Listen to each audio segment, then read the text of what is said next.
Shalom, shalom, le peuple de Dieu, shalom. J'espère que vous allez bien, très très bien. C'est le désir du Père que nous allons bien. Oh oui. Dieu souhaite que nous allons bien.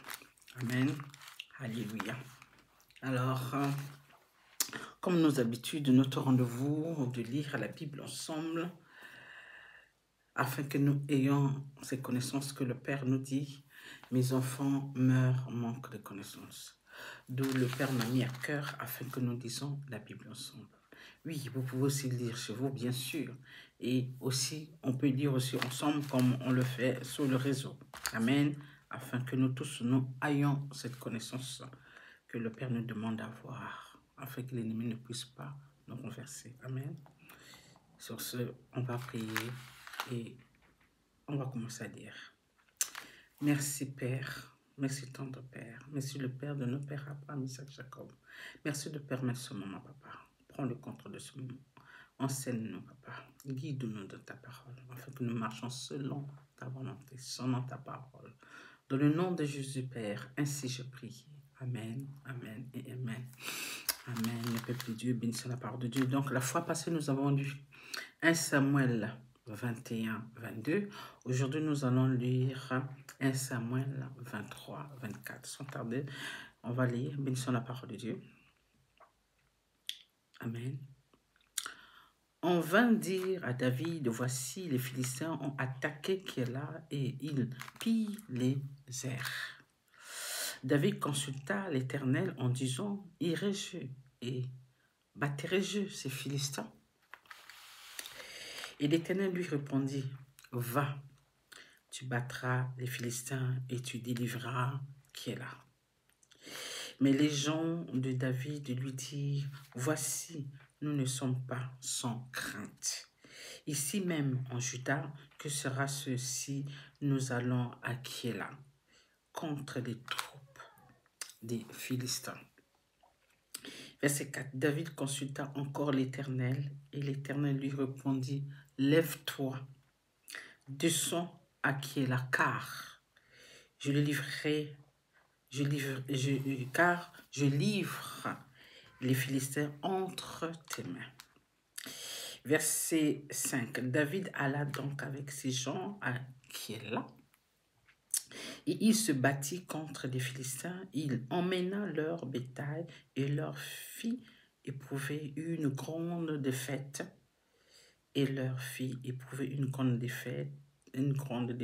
Ainsi, David délivra les habitants de Kéla.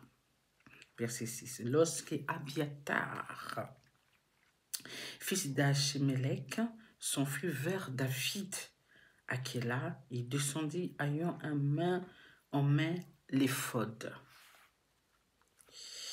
Verset 7. Saul fut informé de l'arrivée de David à Kéla et il dit, Dieu le livre entre mes mains, car il est venu s'enfermer dans une ville qui a des portes et des barres. Verset 8. Et Saul convoqua tout le peuple à la guerre afin de descendre à Kéla et d'assiéger David et ses gens. Verset 9. David ayant eu connaissance du mauvais dessein que Saul projetait contre lui, dit au sacrificateur Abiatar, apporte l'éphod. Verset 10. Et David dit, Éternel, Dieu d'Israël, ton serviteur apprend que Saul veut venir à Kéla pour détruire la ville à cause de moi. Verset 11. Les habitants de Kéla me livreront-ils entre ses mains? Saul descendra-t-il comme ton serviteur l'a appris? Comme ton serviteur l'a appris? Éternel Dieu d'Israël, daigne le révéler à ton serviteur. Et l'Éternel répondit et descendra. Verset 12. David dit encore, les habitants de Kéla me livreront-ils, moi et mes gens, entre les mains de Saul? Et l'Éternel répondit, ils te livreront. Verset 13. Alors David se leva avec ses gens au nombre d'environ 600 hommes. Ils sortirent de Kéla et s'en allèrent où ils purent. Saul, informé que David s'était sauvé de Kéla, suspendit sa marche. Verset 14. David demeura au désert dans des lieux forts. Et il resta sur la montagne du désert de Ziph. Saul le cherchait toujours, mais Dieu ne le livra pas entre ses mains. Verset 15. David, voyant Saul, et marcha pour attente à sa vie, se tint au désert de Ziph dans la forêt. Verset 16. Ce fut alors que Jonathan, fils de Saul, se leva et alla vers David dans la forêt. Et il fortifia sa confiance en Dieu. Verset 17. Et il lui dit, ne crains rien, car la main de Saul, mon père, ne t'atteindra pas. Tu régneras sur Israël et moi je serai en second rang près de toi. Saul, mon père, le sait bien aussi. Verset 18. Ils firent tous deux alliance devant l'Éternel, et David resta dans la forêt, et Jonathan s'en allait chez lui. Les Éphésiens montèrent auprès de Saul à Gibéa et dirent, David n'est-il pas caché parmi nous dans des lieux forts,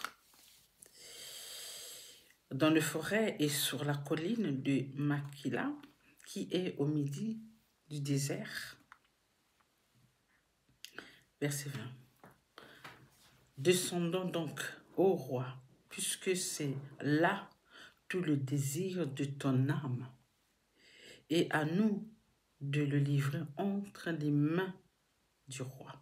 Verset 21. Saul dit, que l'Éternel vous bénisse de ce que vous avez pitié de moi. Verset 22. Allez, je vous prie, prenez encore des informations pour savoir et découvrir dans quel lieu il a dirigé ses pas et qui l'y a vu, car il est maintenant, n'est-ce pas dit, fort rusé. Verset 23. Examinez et reconnaissez tous les lieux où il se cache, puis revenez vers moi avec quelque chose de certain, et je partirai avec vous. S'il est dans le pays, je le chercherai parmi tous les milliers de Juda. Verset 24. Ils se levèrent donc et allèrent à Ziph avant Saul.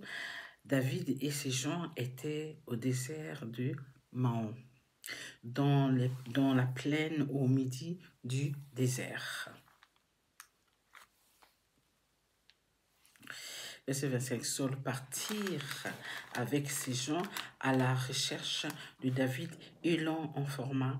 David, qui descendit le rocher et resta dans le désert de Maon. Saul l'ayant appris poursuivit David au désert de Maon. 26. Saul marchait d'un côté de la montagne et David, ses gens, de l'autre côté de la montagne. David fuya précipitamment pour échapper à Saul, mais déjà Saul et ses gens entouraient David et les siens pour s'emparer d'eux. Verset 27. Lorsqu'un messager vint dire à Saul, hâte-toi de venir car les Philistins ont fait invasion dans le pays. Saul cessa de poursuivre David et il s'en retourna pour aller à la rencontre des Philistins. C'est pourquoi l'on appelait ce lieu Séla. Amashket. Notre dernier verset de 1 Samuel 23, alors verset 29. De là, David monta vers les lieux forts dans Guédi, où il demeura. Passons à notre deuxième page, 1 Samuel 24. Bénissons la parole de Dieu. Lorsque Saul fut revenu de la poursuite des Philistins, on vint lui dire, voici David est dans le désert, dans Guédi. Verset 22. Saul prit 3000 hommes d'élite sur tout Israël, et il alla chercher David et ses gens jusque sur les rochers des boucs sauvages. Verset 3. Il arriva à des parcs de brebis qui étaient près du chemin, et là se trouvait une caverne où il entra pour se couvrir les pieds. David et ses gens étaient au fond de la caverne. Verset 4. Les gens de David lui dirent, voici le jour où l'Éternel te dit, je livre ton ennemi entre tes mains, traite-le comme bon te semblera.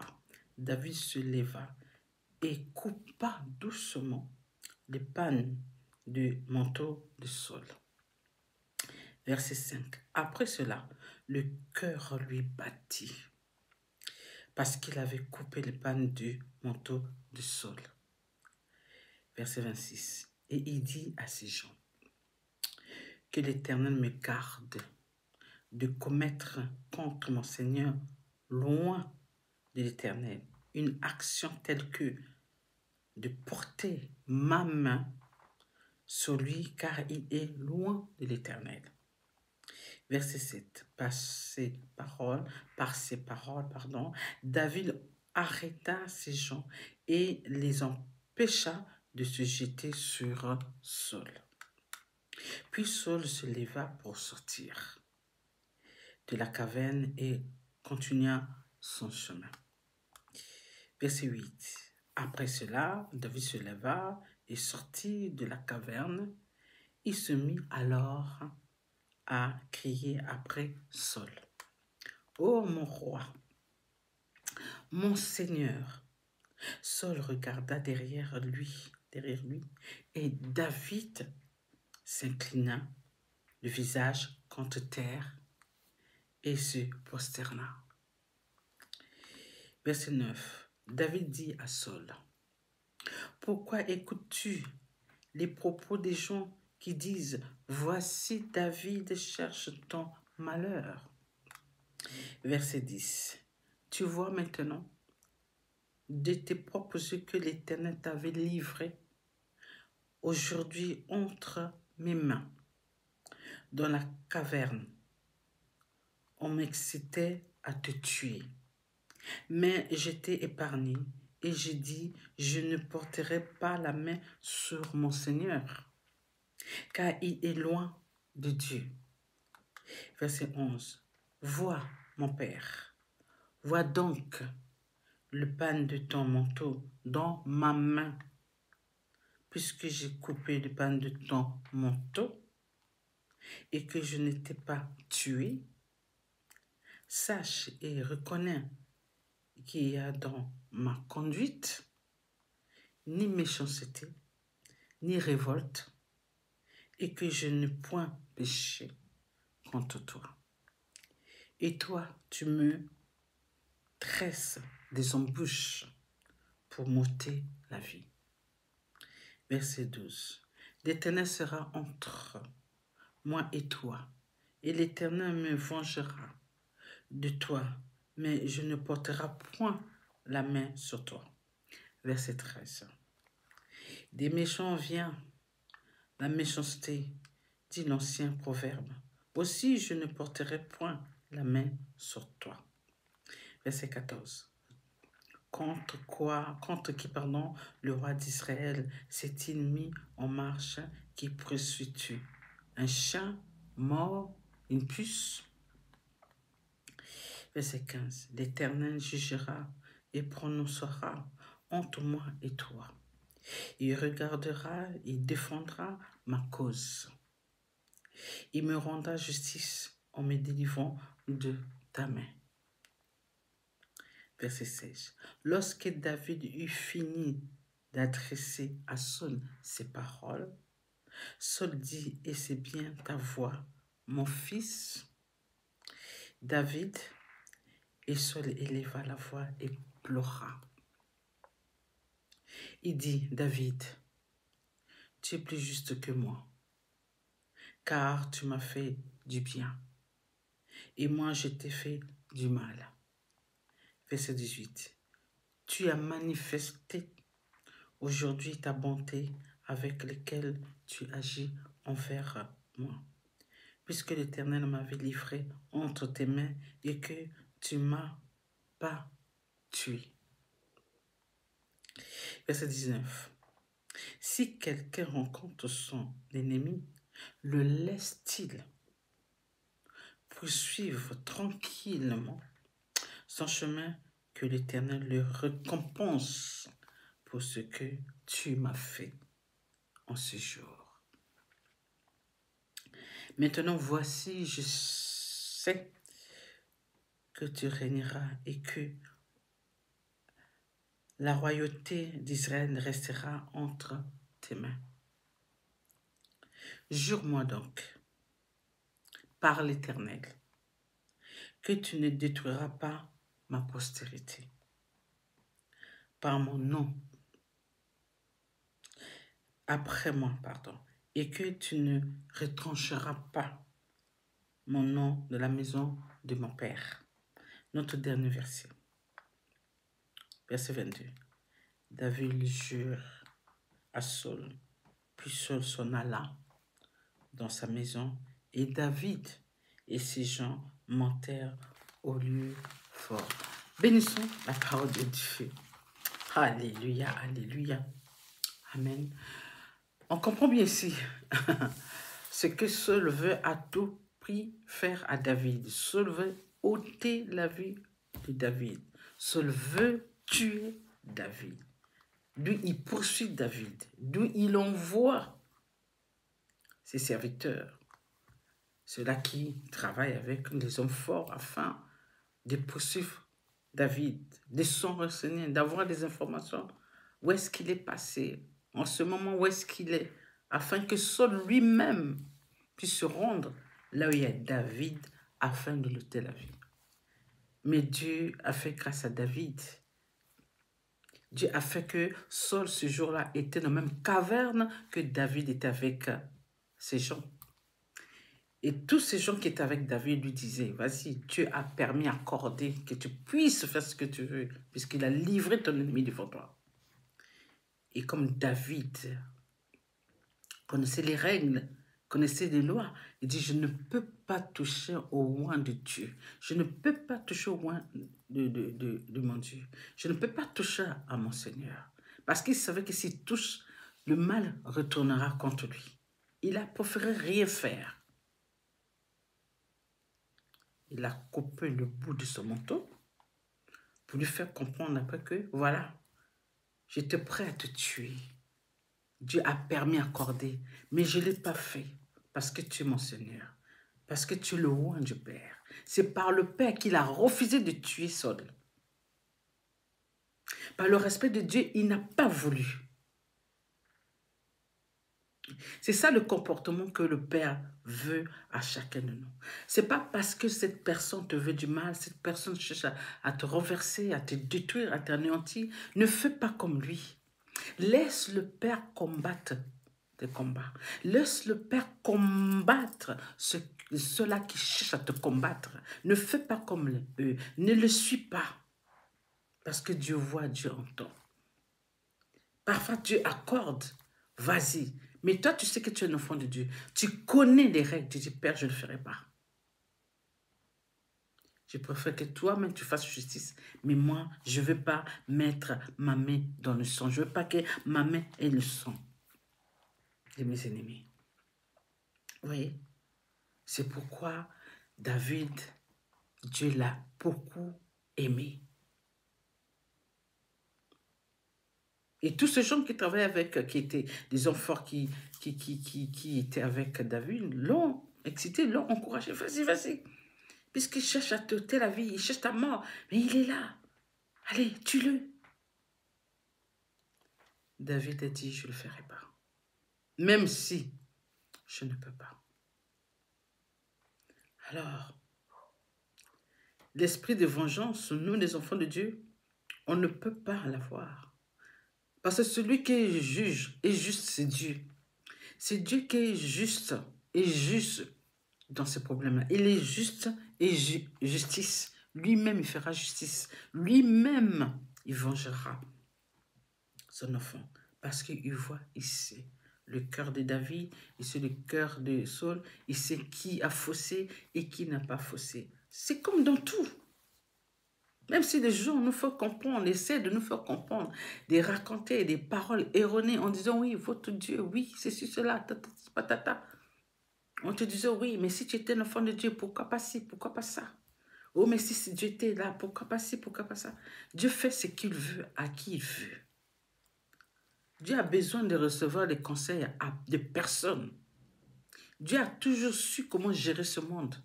Dieu a toujours su comment gérer nos ancêtres. Et ce n'est pas aujourd'hui que Dieu va avoir besoin des conseils de quelqu'un afin de vouloir faire du mal à quelqu'un, afin de détruire. S'il a envie de détruire, c'est lui qui va prendre la décision parce que lui connaît la vraie vérité que vous et moi, on ne connaît pas. Ou vous et moi, on connaît, mais on ne va pas le faire parce qu'on sait que c'est la vérité. Mais c'est Dieu lui-même qui va faire sa justice. Puisqu'il dit, vous ne savez pas juger, laissez-moi juger. Vous ne savez pas juger. Effectivement, on ne sait pas juger. Tout ce que nous faisons, c'est nada, c'est rien. Mais quand Dieu juge, il déracine. C'est ça que nous devons comprendre. Dieu ne vient pas pour jouer. Quand il juge, il déracine. Ça fait que ces choses-là, même au fond, où il y avait ces choses-là, il n'y aura plus jamais. Ça, c'est la justice du Père. Ça, c'est comme ça que le Père juge. Alors, ne précipitons pas pour faire notre justice. Laissons Dieu faire sa justice. Il le fait bien, très bien, sauf faute. Sur ce, je vous aime. Marchons toujours dans la paix, dans la joie. Cherchons toujours la face du Père, afin que Dieu nous guide, nous accompagne, afin que Dieu protège tout son peuple. Alléluia. Sur ce, je vous aime. Bonne soirée. Bye.